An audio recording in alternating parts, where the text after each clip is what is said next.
Prayer, why do we neglect it?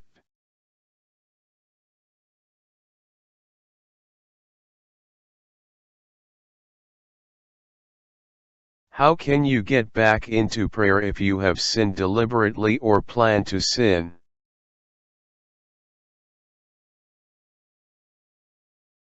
First, confess your sin before the Lord. Do this before you ask or thank Him for anything. Name the specific sins and the severity thereof before the Lord.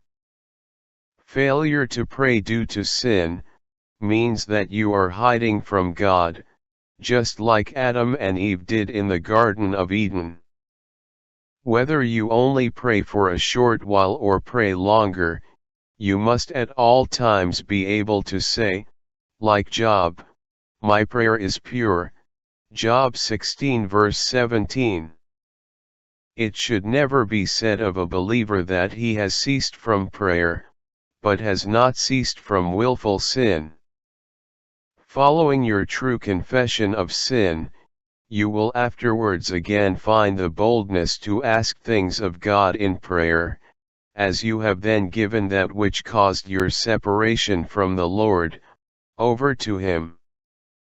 An example of this can be seen when Daniel prayed for his people, Israel. He first confessed the sins of his people, Daniel 9 verses 4 to 6, 10, and 11, after which he made his request for the restoration of Jerusalem, Daniel 9 verses 16 and 17.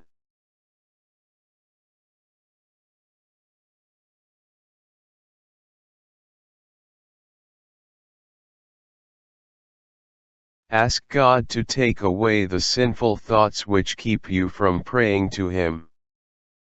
Pray about your weaknesses and shortcomings. There are indeed many of these in any person's life. This includes the major and minor things you think, say, and do on a frequent basis. Use prayer as a weapon against this attack by Satan. Praying for deliverance from these things is critical, as these will become bad habits that will cause your prayer life to be almost non-existent.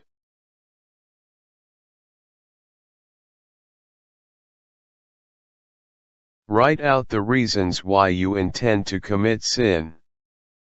Just like when answering an exam question, you should then explain these to yourself.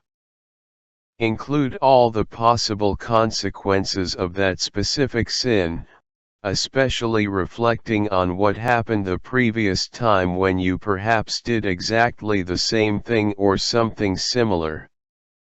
By writing out such a list with all the pros and cons, you will see how dangerous sin really is, and that none of these reasons will ever bear God's approval.